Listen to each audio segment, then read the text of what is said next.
യേശുവേ സ്തോത്രം, യേശുവേ നന്ദി. അഭിഷേക അഗ്നി പ്രേക്ഷകർക്ക് രക്ഷിതാവായ യേശു ക്രിസ്തുവിന്റെ ധന്യനാമത്തിൽ കൃപയും സമാധാനവും. Price the Lord. ഇന്ന് നമ്മൾ ഏലിയ പ്രവാചകന്റെ ജീവിതാനുഭവത്തെക്കുറിച്ച് അല്പനേരം പരിചിന്തനം ചെയ്യാൻ പോവുകയാണ്. ഒരു നിമിഷം നമുക്ക് പ്രാർത്ഥിക്കാം. ദൈവത്തിൻ്റെ ആത്മാവാണ് സകല രഹസ്യങ്ങളെയും വെളിപ്പെടുത്തുന്ന ആത്മാവ്. യോഹന്നാന്റെ സുവിശേഷത്തിൽ 20-ാം അധ്യായം 22-ാം തിരുലിഖിതം യേശു പറഞ്ഞു, നിങ്ങൾ ആത്മാവിനെ സ്വീകരിക്കുവിൻ. യേശു അവരുടെ മേൽ ഊതിക്കൊണ്ട് പറഞ്ഞു, നിങ്ങൾ ആത്മാവിനെ സ്വീകരിക്കുവിൻ. Receive holy spirit. കണ്ണടച്ച് 2 കരങ്ങളും തുറന്നു പിടിച്ച് പരിശുദ്ധാത്മാവിനെ വിളിച്ച് നമുക്ക് പ്രാർത്ഥിക്കാം.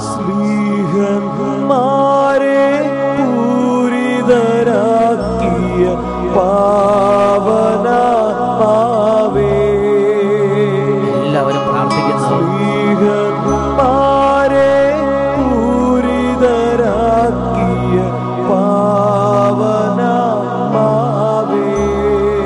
പരിശുദ്ധാത്മാവേ,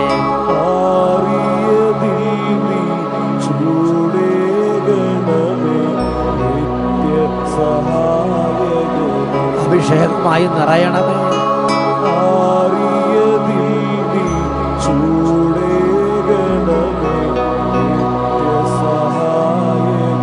ദാഹത്തോടെ കരങ്ങൾ ഉയർത്തി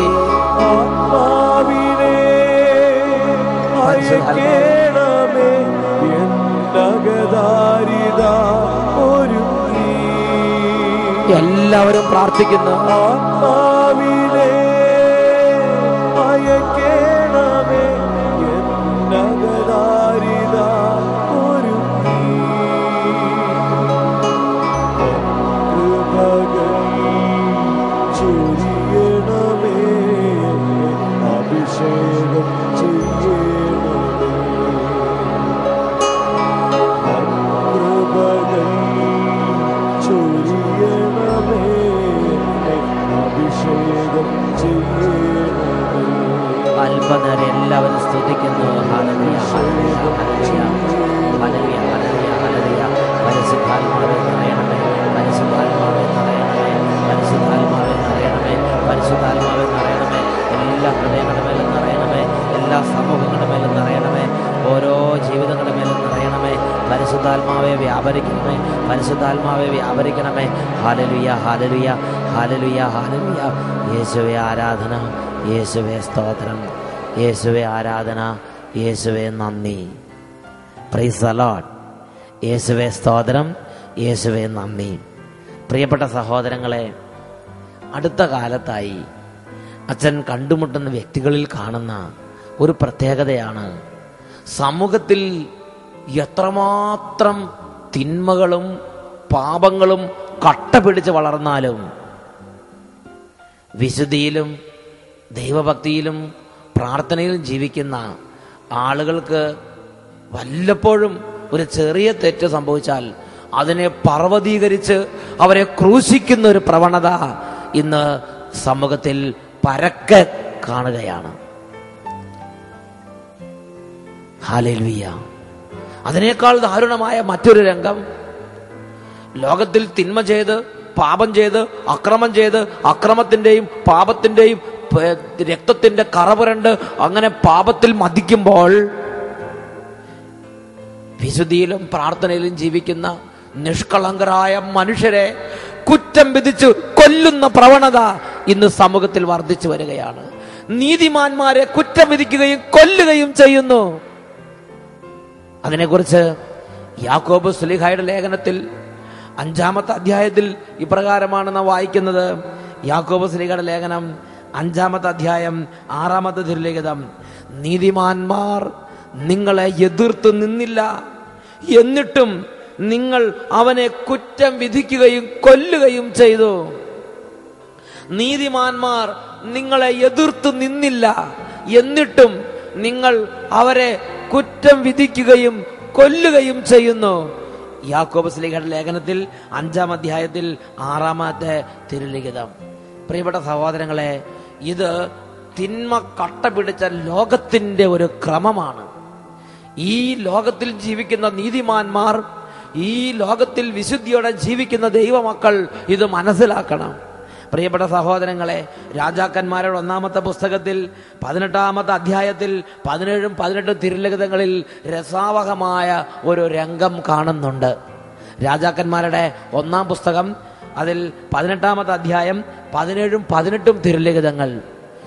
ആഹാബ് രാജാവും ജസബൽ രാജ്ഞിയും എഴുതപ്പെട്ട എല്ലാ വചനങ്ങളും ലംഘിച്ച് മേൽക്കുമേൽ പാപം ചെയ്ത് പാപം കുന്നുകൂട്ടിയ അനുസരണമില്ലാത്ത സന്തതികൾ, നീതികെട്ട ഭരണാധിപന്മാർ, ദൈവ ക്രോധം വിളിച്ചു വരുത്തുന്ന ആ ഭരണാധിപന്മാർ ആ രാജ്യത്ത് ഭരണം നടത്തി ആ രാജ്യത്തിന്റെ മേൽ വലിയ തകർച്ചകളും വലിയ പരാജയങ്ങളും വലിയ ക്ഷാമവും വരൾച്ചയും പെയ്തിറങ്ങിക്കൊണ്ടിരിക്കുകയാണ്.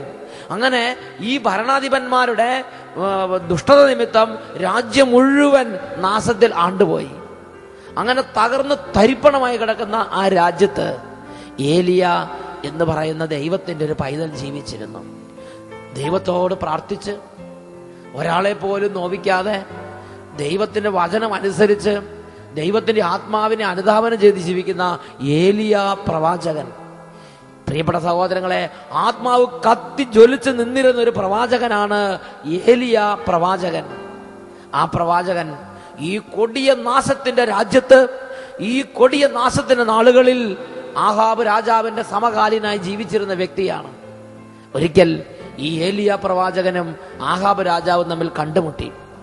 അപ്പോൾ ആഹാബ് രാജാവ് ഏലിയ പ്രവാചകനോട് പറയുന്ന വാക്കുകളാണ് 1 രാജാക്കന്മാർ 18-ാം അധ്യായത്തിൽ 18-ാമത്തെ തിരുലിഖിതം. ഏലിയായെ കണ്ടപ്പോൾ ആഹാബ് ചോദിച്ചു, ഇസ്രായേലിനെ കഷ്ടപ്പെടുത്തുന്ന നീ തന്നെയാണോ ഇത്? നോക്ക്, ഈ ഇസ്രായേൽ നാട്ടിൽ ഈ വിധം പാപം ചെയ്ത് അക്രമം ചെയ്ത് അതിക്രമം ചെയ്ത് ദൈവവചനം ലംഘിച്ച് ദുഷ്ടതയോടെ വ്യാപരിച്ച് നാശം മുഴുവൻ വിളിച്ചു വരുത്തിയ രാജാവ് ഈ നാശത്തിന്റെ ഉത്തരവാദിത്തം ഇപ്പോൾ ദൈവത്തിന്റെ പൈതലായ ഏലിയായുടെ തലയിൽ കെട്ടിവെക്കുകയാണ്. ഇസ്രായേലിനെ കഷ്ടപ്പെടുത്തുന്ന നീ തന്നെയാണോ ഇത്? ഏലിയായോട് ചോദിക്കുകയാണ്. 18-ാമത്തെ വാക്യത്തിൽ ഏലിയ മറുപടി പറയുന്നുണ്ട്. അവൻ പ്രതിവചിച്ചു, ഇസ്രായേലിനെ കഷ്ടപ്പെടുത്തുന്നത് ഞാനല്ല, കർത്താവിന്റെ കൽപ്പനകൾ നിരസിച്ച് ബാൽ ദേവന്മാരെ സേവിക്കുന്ന നീയും നിന്റെ പിതാവിന്റെ ഭവനവുമാണ് ഇസ്രായേലിനെ കഷ്ടപ്പെടുത്തുന്നത്. Price the Lord. നോക്കുക, ഈ രാജ്യത്തിന്റെ എല്ലാ തകർച്ചയ്ക്കും കാരണം പ്രാർത്ഥിക്കുന്ന ഈ ഏലിയയാണെന്നല്ലേ ആഹാബ് രാജാവ് പറഞ്ഞതിന്റെ ധ്വനി? താൻ ചെയ്ത ദുഷ്ടതയുടെയും തന്റെ അക്രമത്തിന്റെയും മാർഗത്തെക്കുറിച്ച് ചിന്തിക്കാനോ അനുദപിക്കാനോ താൻ തെറ്റിലൂടെയാണ് വ്യാപരിക്കുന്നതെന്ന് മനസ്സിലാക്കാനോ അയാൾക്ക് പറ്റുന്നില്ല. പകരം ദൈവത്തിന്റെ ദാസന്മാരെ കുറ്റം വിധിക്കുക, അവരെ കൊല്ലുക. Price the Lord. പ്രിയപ്പെട്ട സഹോദരങ്ങളെ, വീണ്ടും ഈ രംഗം മുന്നോട്ട് നീങ്ങുമ്പോൾ ഏലിയ മറ്റൊരു വലിയ പ്രതികൂലത്തെ അഭിമുഖീകരിക്കുന്നത് കാണുന്നുണ്ട്. ഈ തിന്മയുടെ കൂടാരങ്ങളായ ആഹാബ് ജസബലും ഏലിയായ്ക്ക് വലിയ കെണികൾ ഒരുക്കി. പ്രിയപ്പെട്ട സഹോദരങ്ങളെ, 1 രാജാക്കന്മാർ 19-ാം അധ്യായത്തിൽ 3-ാമത്തെ തിരുലിഖിതത്തിൽ വായിക്കുന്ന എങ്ങനെയാണ്? ഏലിയ ഭയപ്പെട്ട് പ്രാണരക്ഷാർത്ഥം പലായനം ചെയ്ത്. എന്താ അതിന് കാരണം? രാജാക്കന്മാരുടെ 1-ാം പുസ്തകത്തിൽ 19-ാമത്തെ അധ്യായത്തിൽ 2-ാമത്തെ വാക്യത്തിൽ കാണുന്ന എങ്ങനെയാണ്? ആഹാബിന്റെ ദുഷ്ട പത്നിയായ ജസബൽ രാജ്ഞി, നാബോത്തിന്റെ മുന്തിരിത്തോട്ടം തട്ടിപ്പറിച്ചെടുത്തവൾ, തിന്മകൾക്കെല്ലാം ചരട് വലിച്ചവൾ, തിന്മയുടെ സൂത്രധാരണയായി പ്രവർത്തിച്ചിരുന്നവൾ, ആഹാബിന്റെ തിന്മയുടെ സഹചാരിയായ ജസബൽ രാജ്ഞി, അവൾ ഏലിയ ഉണ്ടെന്ന് അറിഞ്ഞ മാത്രയിൽ അവളൊരു പ്രഖ്യാപനം ചെയ്യുകയാണ്, നാളെ ഈ സമയത്തിനുള്ളിൽ ഞാൻ ഏലിയായെ കൊന്നിരിക്കും. പ്രിയപ്പെട്ട സഹോദരങ്ങളെ, ദൈവത്തിന്റെ പ്രവാചകനായ ഏലിയായിക്കുണ്ടായ പ്രയാസത്തെക്കുറിച്ചാണ് 3-ാമത്തെ വാക്യത്തിൽ രേഖപ്പെടുത്തുന്നത്. ഏലിയ ഭയപ്പെട്ട് ജീവരക്ഷാർത്ഥം പലായനം ചെയ്തു. നീതിമാന്മാർ ദുഷ്ടന്മാരുടെ ഇടയിൽ നിന്ന് ജീവരക്ഷാർത്ഥം പലായനം ചെയ്യേണ്ട സാഹചര്യം സമൂഹത്തിൽ ഉണ്ടാകുന്നു പോലും. നീതിമാന്മാർ കുറ്റം വിധിക്കപ്പെടുന്നു. നീതിമാന്മാർ നിഷ്കരുണം കൊല ചെയ്യപ്പെടുന്നു. അവർക്ക് വേണ്ടി പതിയിരിക്കുന്നു. ഏലിയ ഭയപ്പെട്ട് പ്രാണരക്ഷാർത്ഥം പലായനം ചെയ്ത് അവൻ ഒരു ദിവസത്തെ വഴി നടന്ന് പിന്നിട്ട് അവൻ തനിയെ മരുഭൂമിയിലൂടെ നടന്ന് ഒരു ദിവസത്തെ വഴി പിന്നിട്ടു. അവൻ ഒരു വാടാമുൾച്ചെടിയുടെ തണലിലിരുന്നു. അവൻ മരണത്തിനായി പ്രാർത്ഥിച്ചു. നോക്കൂ, ഏലിയായുടെ ഹൃദയഭാരം, ചങ്ക് പൊട്ടിപ്പോണ വേദന. ഒരു തെറ്റും ചെയ്യാത്ത, ഒരു അതിക്രമവും പ്രസംഗിക്കാതെ, ഒരു കലഹവും ഇളക്കി വിടാത്ത, ഒരു ദുഷ്ടതയും പ്രവർത്തിക്കാതെ ദൈവത്തിന്റെ വഴി മാത്രം അനുധാവനം ചെയ്ത് നടന്ന ദൈവത്തിന്റെ നീതിമാന്റെ ചങ്ക് പൊട്ടിപ്പോകുന്ന വേദന. അദ്ദേഹം ആ മുൾച്ചെടിയുടെ ചുവട്ടിലിരുന്ന് മരണത്തിന് വേണ്ടി പ്രാർത്ഥിച്ചു എന്ന് പറഞ്ഞാൽ ഈ ഭൂമിയിലെ ജീവിതം മടുക്കുന്നത് പോലെ അനുഭവപ്പെടാൻ തുടങ്ങി. ഈ കാലഘട്ടത്തിൽ കേരളത്തിലുള്ള ഒരുപാട് വിശുദ്ധിയുള്ള മനുഷ്യരുടെ വേദനയാണിത്. ഈ കാലഘട്ടത്തിൽ നമ്മുടെ ഇടവകളിലുള്ള ഒരുപാട് നീതിമാന്മാരുടെ ഹൃദയത്തിന്റെ നൊമ്പരമാണിത്. ചങ്ക് പൊട്ടുന്നത് പോലുള്ള വേദന. അവൻ മരണത്തിനായി പ്രാർത്ഥിച്ചു. വീണ്ടും വിശുദ്ധ ലിഖിതം ഇങ്ങനെയാണ് രേഖപ്പെടുത്തുന്നത്. ഏലിയ ആദരം തുറന്നു, കർത്താവേ മതി മതി, എന്റെ പ്രാണനെ സ്വീകരിച്ചാലും. ഇതാണ് ഏലിയയുടെ പ്രാർത്ഥന. നോക്കൂ, എത്രയോ ശക്തനായ ഒരു പ്രവാചകനാണ്, എത്രയോ അതിശക്തമായ വിധമാണ് പരിശുദ്ധാത്മാവ് പ്രവർത്തിച്ചിരുന്നത്. എന്നാൽ ദുഷ്ടന്മാർ ഓരോ ചുവടുവെപ്പിലും കെണിയൊരുക്കി ഏലിയായ്ക്ക് വേണ്ടി ചതിക്കുഴികൾ ഒരുക്കിയ ദുഷ്ടന്മാരുടെ മധ്യത്തിൽ ഏലിയായുടെ ചങ്ക് തകർന്ന് ഏലിയ വേദനിക്കുകയാണ്. ഏലിയ മരണത്തിനായി പ്രാർത്ഥിച്ചു. അവൻ ദൈവത്തോട് പറഞ്ഞു, ഇസ്രായേലിന്റെ ദൈവമേ മതി മതി, എന്റെ പ്രാണനെ ഒന്ന് തിരിച്ചെടുത്താലും. അത്രയും ആ നീതിമാൻ ദുഷ്ടന്മാരുടെ ഇടയിൽ മനം തകർന്നു. പ്രിയപ്പെട്ട സഹോദരങ്ങളെ, ഇത് ഇന്നലെ തുടങ്ങിയ പ്രശ്നമല്ല. ലോകത്തിന്റെ ആരംഭം മുതൽ ഈ ലോകത്തിൽ കാണുന്ന ഒരു പ്രതിഭാസമാണ്. ശരീരത്തിന്റെ ശക്തിയിൽ ജനിച്ചവൻ ആത്മാവിന്റെ ശക്തിയാൽ ജനിച്ചവനെ പീഡിപ്പിക്കുന്നു.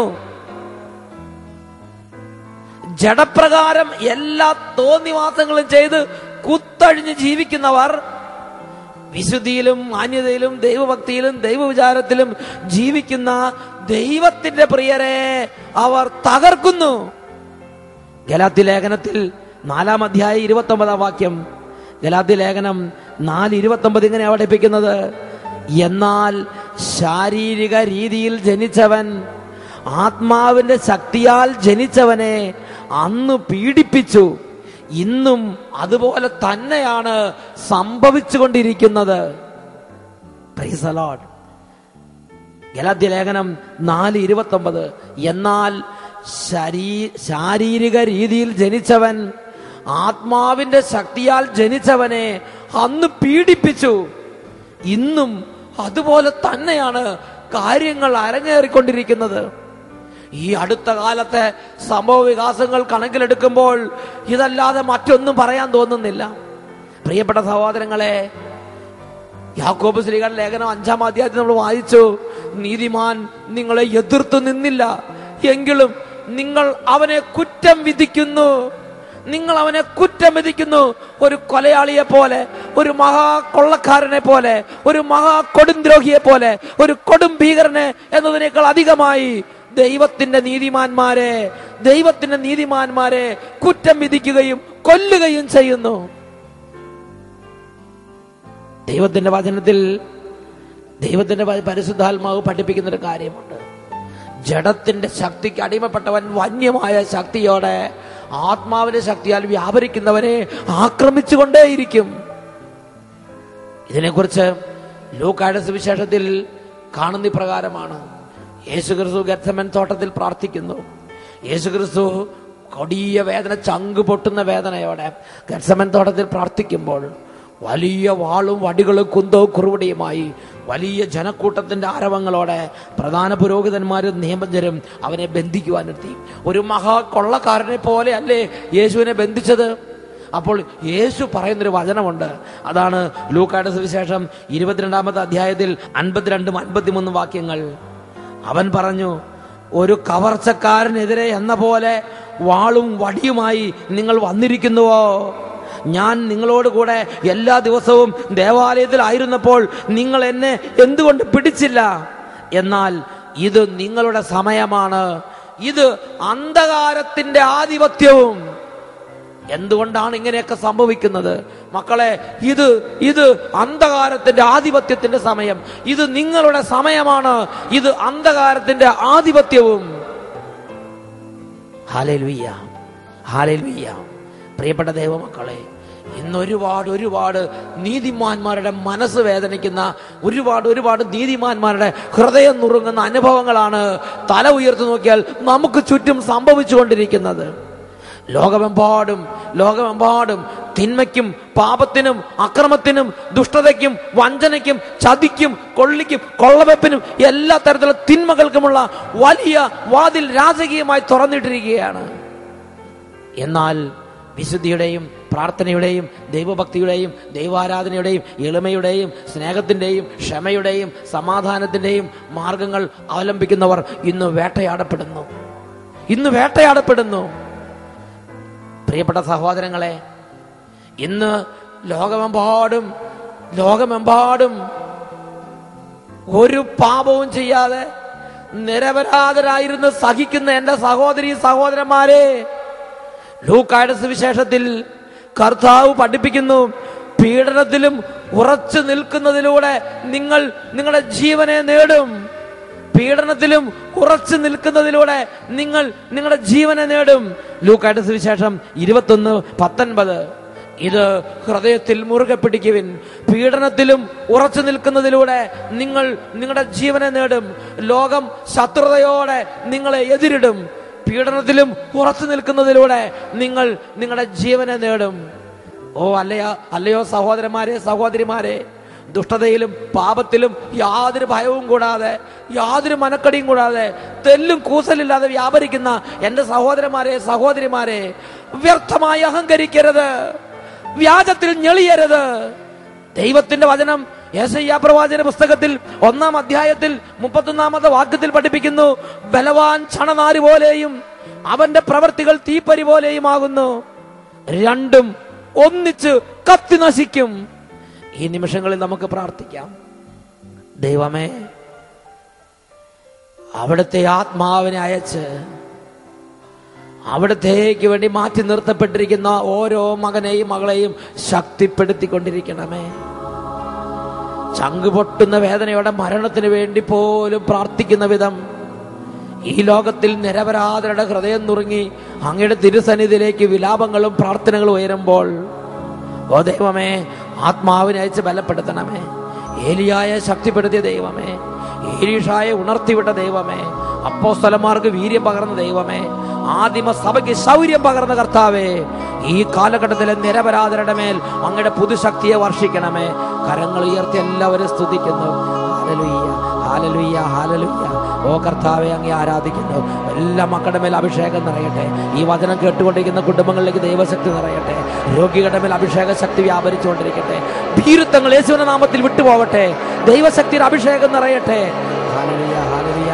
യേശുവേ ആരാധന, യേശുവേ സ്തോത്രം, യേശുവേ ആരാധന, യേശുവേ നന്ദി, യേശുവേ സ്തോത്രം, യേശുവേ നന്ദി. ആത്മാവിനെ അയക്കണമേ, പ്രാർത്ഥിക്കുന്നു. ആത്മാവിനെ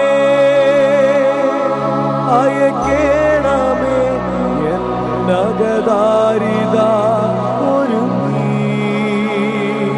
ദാഹിച്ച് പ്രാർത്ഥിക്കുന്നു. ആത്മാവിനെ അയക്കണമേ, എന്നകദാരിത ഒരുങ്ങി. കൃപകൾ ചൊരിയണമേ, അഭിഷേകം ചെയ്യണമേ. കൃപകൾ ചൊരിയണമേ, അഭിഷേകം ചെയ്യണമേ.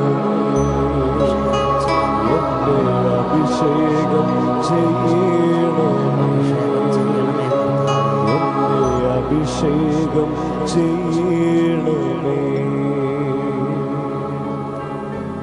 Price the Lord. ഹല്ലേലൂയ.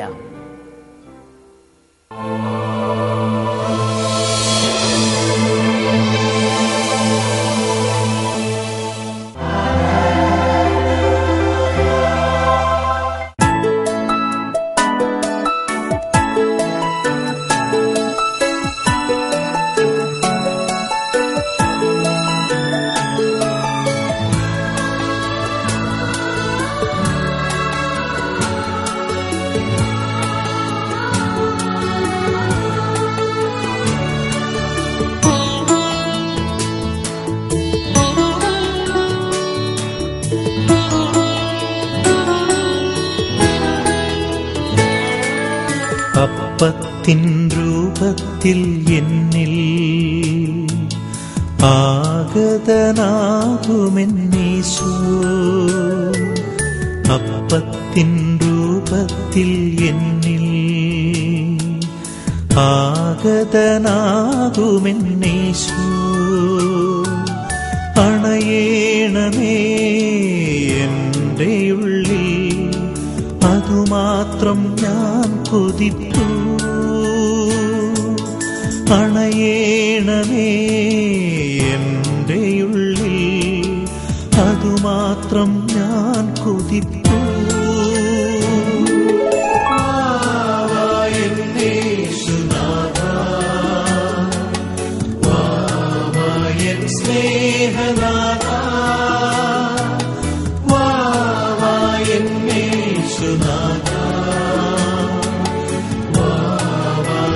സ്നേഹനാഥ വന്നോ വസിച്ചിടുകെന്നിൽ, നിൻ സ്നേഹമെന്നിൽ നിറയ്ക്കൂ.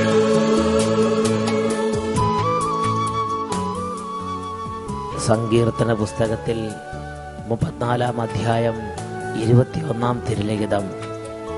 നീതിമാന്മാരെ ദ്വേഷിക്കുന്നവർക്ക് ശിക്ഷാവിധി ഉണ്ടാകും. നീതിമാന്മാരെ ദ്വേഷിക്കുന്നവർക്ക് ശിക്ഷാവിധി ഉണ്ടാകും.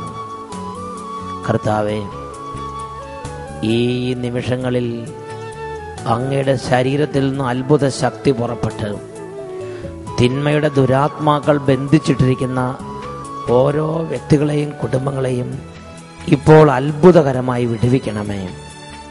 അങ്ങയുടെ നാമത്തിൻ്റെ മഹാമഹിമ, അങ്ങയുടെ നാമത്തിൻ്റെ അത്യത്ഭുത ശക്തി ഇപ്പോൾ പ്രവഹിക്കട്ടെ കർത്താവേ. ഓ രോഗികളുടെ മേൽ സൗഖ്യമായത് നിറയട്ടെ. തകർന്ന കുടുംബങ്ങളുടെ മേൽ അത് അഭിഷേകമായി നിറയട്ടെ. ക്ഷീണിച്ചിരിക്കുന്നവരെ ഉണർത്തുന്ന ശക്തിയായി മാറട്ടെ. ഓ തളർന്നിരിക്കുന്ന മനസ്സുകൾക്ക് ബലം പകരട്ടെ. എല്ലാ ദൈവമക്കളും 2 കരങ്ങളും കർത്താവിൻ്റെ പക്കലേക്ക് ഉയർത്തി ഈ നിമിഷങ്ങളിൽ ഓരോ മേഖലകളിൽ അത്ഭുത സൗഖ്യത്തിനും വിടുതലിനുമായി പ്രാർത്ഥിക്കുന്നു. ഹാലലുയ്യ, ഹാലലുയ്യ, ഹാലലുയ്യ, ഹാലലുയ്യ, ഹാലലുയ്യ. കർത്താവെ, ഇപ്പോൾ അവിടുന്ന് സ്പർശിക്കണമേ. ബാലികാ ബാലന്മാരെയും വിദ്യാർത്ഥിനികളെ അവിടുന്ന് തൊട്ട് ബുദ്ധിശക്തി വർദ്ധിപ്പിക്കണമെന്ന് പ്രാർത്ഥിക്കുന്നു. മറവിയുള്ള കുഞ്ഞുങ്ങൾക്ക് മറവി മാറ്റി നല്ല ഓർമ്മശക്തി കൊടുക്കണമെന്ന് പ്രാർത്ഥിക്കുന്നു. ഓ ദൈവമേ, മക്കളില്ലാത്ത കുടുംബങ്ങളെ പ്രത്യേകം അവിടുത്തെ നാമത്തിൽ ആശീർവദിച്ച് പ്രാർത്ഥിക്കുന്നു. കുഞ്ഞുങ്ങളില്ലാത്ത കുടുംബങ്ങൾക്ക് അവിടുന്ന് മക്കളെ നൽകണമേ. ദൈവമേ, പ്രാർത്ഥനാ ജീവിതത്തിൽ മരവിച്ച് ആത്മീയമായി മന്ദത അനുഭവിക്കുന്ന വ്യക്തികളെയും സമൂഹങ്ങളെയും നിങ്ങളുടെ നാമത്തിൽ ആശീർവദിച്ച് പ്രാർത്ഥിക്കുന്നു. പ്രാർത്ഥന മരവിപ്പ് വിട്ടുമാറട്ടെ. ആത്മീയ മന്ദത നീങ്ങിപ്പോകട്ടെ. ദൈവിക തീഷ്ണത കൊണ്ട് നിറയട്ടെ കർത്താവേ. ഹാലലുയ, ഹാലലുയ, ഹാലലുയ. അന്ധകാര കോട്ടകൾ തകർന്ന് ദൈവാത്മാഭിഷേകം നിറയട്ടെ. ഹാലലുയ, ഹാലലുയ. യേശുവേ ആരാധന, യേശുവേ സ്തോത്രം, യേശുവേ ആരാധന, യേശുവേ നന്ദി, യേശുവേ സ്തോത്രം, യേശുവേ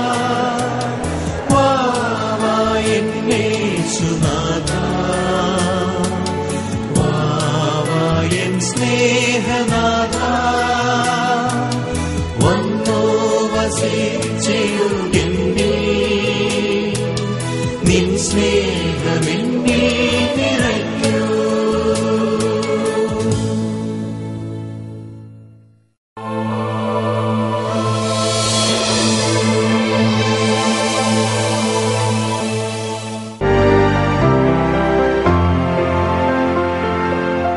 എൻ്റെ പേര് ജോയി, എറണാകുളത്ത് നിന്നും വരുന്നു. ഇടവക സെൻറ് മേരീസ് ബസിലിക്ക. ഞാനും വേറെ ജോണി സഹോദരൻ ഞങ്ങളൂടി 19 മാസമായി എറണാകുളവും കൊച്ചി പരിസരത്തു നിന്നും ആളുകളുമായി ഈ ധ്യാന ഹാളിലേക്ക് കടന്നു വരുന്നു. 1 വർഷമായി എൻ്റെ മലദ്വാരത്തിൻ്റെ സൈഡിലായി ഒരു ചെറുനാരങ്ങ മുഴുപ്പത്തിൽ ഒരു മുഴ കണ്ടു തുടങ്ങി.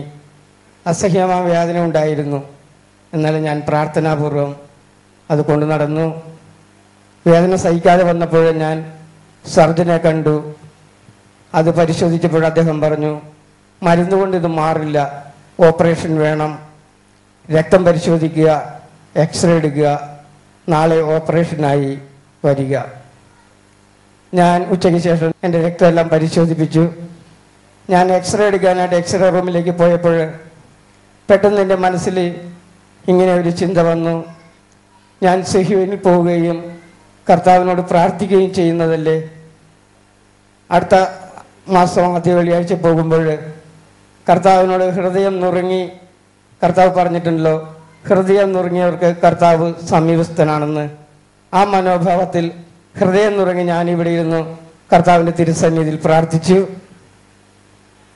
അത് കഴിഞ്ഞ് ഞാൻ വീട്ടിലേക്ക് ചെന്ന് 2 ദിവസം കഴിഞ്ഞപ്പോൾ ആ മുഴ അവിടെ കാണാനില്ല, പൂർണ്ണമായും അപ്രത്യക്ഷമായിരിക്കുന്നു. ഇപ്പോൾ യാതൊരുവിധ അതിൻ്റെ ഒരു പാടോ മാർഗോ ഒന്നുമില്ല. ഞാൻ അതിനോട് ഒത്തിരി ഭയപ്പാടും ചിന്തകളും എല്ലാം എൻ്റെ മനസ്സിൽ കടന്നു വന്നു. പക്ഷേ എൻ്റെ എല്ലാ ചിന്തകളും എടുത്തു മാറ്റി പൂർണ്ണ സൗഖ്യം എൻ്റെ ദൈവം എനിക്ക് തന്നു. നന്ദി. സഹോദരങ്ങളെ, ഒരു പാടുപോലും ഇല്ലാതെ കർത്താവ് ആ നാരങ്ങയോളം വലുപ്പമുള്ള മുഴ പൂർണ്ണമായി അപ്രത്യക്ഷമാകാനിട വരുത്തി. അത് ഓപ്പറേഷന് വേണ്ടി പ്രിസ്ക്രൈബ് ചെയ്ത സംഗതിയാണ്. അതാണ് കാണാനില്ലാത്തത്. Praise the Lord. Praise the Lord. Praise the Lord. Praise the Lord. Hallelujah. Hallelujah. Hallelujah. Hallelujah. Hallelujah. Hallelujah. തൊട്ടടുത്ത ആളുടെ തോളിൽ കരങ്ങൾ വെച്ച് പാട്ട് പാടി കർത്താവിനെ ആരാധിക്കാം. എന്റെ ആബാ, എന്റെ ദൈവം